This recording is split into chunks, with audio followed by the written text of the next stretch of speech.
Hello, I'm Joanne Turner reporting for Total Telecom, and I'm here at the Huawei Global MBB Forum in Hong Kong, and I have with me Erik Moreno from Time. Erik, welcome. Perhaps you can start by giving us a bit of an overview to the Time brand. Thanks for having me. Yes, I joined Time about 2 months ago, and I joined because at the end of the day, Time Inc. is one of the iconic media brands and media companies. 93 years since its founding, and an industry that is undergoing massive pressure and massive change. So it is my privilege to be able to join that team in figuring out its future. Now, you gave a great talk yesterday at the conference, and and I would say somewhat a little controversial and out there. Perhaps you can give us some highlights on that. Sure. So I think I wanted to make sure that I entertained the audience. I think that was one of the key elements. If I'm in media, we should at least be able to do that. But I really wanted to actually seriously walk people through and give them context around where media fits into the lives of consumers in the US. One of the biggest actual acknowledgments of carriers and equipment manufacturers is that they fundamentally have empowered the consumer. And that has opened up enormous challenges for media companies. So one of the slides I had was 10 years ago, media was very steady Eddie. Magazines was a great business. You managed to get money before you ever sent anything out with subscriptions. And then as you aggregated audiences around brands, you sold advertising. That has completely changed with the introduction of the iPhone in 2007, with the introduction of the iPad in 2010. It has fundamentally altered the relationship between consumers and media. And one of the key points I wanted to make is that at the end of the day, the mobile revolution has impacted media almost more than any other. So, for example, in 2008, an average consumer would have spent maybe 10 or 15 minutes with their mobile device consuming media a day.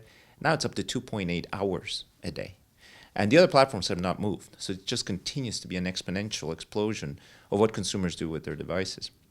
The other thing that I got a bit laugh, and I should probably give some context to before I get into too much trouble, was the argument that ultimately carriers and media companies are a bit in the same boat with a common frenemy, in this case, the platforms, Google, Facebook, Apple, Amazon. And I was provocative in that I called them in the business of being in world domination. But I think the interesting thing is I should probably give the context for that in that there's nothing evil about what they're trying to do, but for them it's a zero-sum game trying to get consumers attached to their ecosystem to the exclusion of others.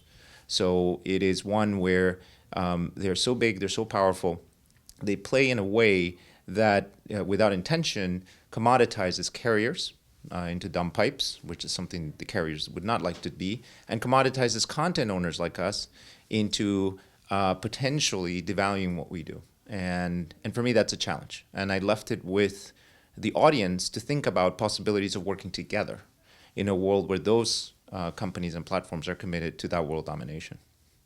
And what feedback have you had to your talk yesterday, certainly from fellow Facebook, Google guys, and I guess operators out there? Yeah, well, look, they've been kind. I mean, I know the Google guys well. I know Francisco over at Facebook. He was at Google. They've taken it in good fun. And at the same time, again, for me, it was an ability to have people think and converse. And that's what I think great media companies do. I think the way great reporters do is at the end of the day, they start a conversation. I was approached by carriers after the session asking me about potential opportunities to collaborate. But let me leave you with this. I mean, the future is so exciting. Technology and what carriers are doing, particularly what equipment manufacturers like Huawei are doing, are truly at the leading edge of possibilities. And so as I think about the future, for example, say a brand like Time, we have 90 brands, anything from Sports Illustrated to Horse and Hound in the UK, around passionate audiences. But think about Time as a global brand. We may have some of the best journalists in the world. But now imagine that they can tell those stories around the augmented reality or virtual reality world. It's a wide open green space. And carriers, for example, are going to be investing in technology. We continue to have the people and the ability to tell stories better than anyone else. So imagine a world where we can potentially marry those two things up, what we do well, what the carriers do well, and potentially maybe cooperate or not cooperate with the platforms to now bring consumers, again, a completely different experience. And so that future is very exciting. Absolutely. The future is looking certainly bright. And perhaps you can just tell us what you think is important about events like the MBB Forum. Look, I think, and this is truly the best piece of feedback, has been that, as I sat in the room yesterday, I heard a lot about carriers, what people are doing and individual carriers are doing in their home countries, and the pace of innovation as they talk about 5G and the rollout of those networks. But the bottom line is that I found these, and I got this feedback, was people like me.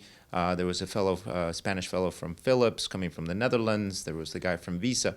There was that application layer around what it is that this technology enables. And I think that was an interesting twist this year. So I'm very grateful to Huawei and to Rajiv Chand at Rudberg for inviting me.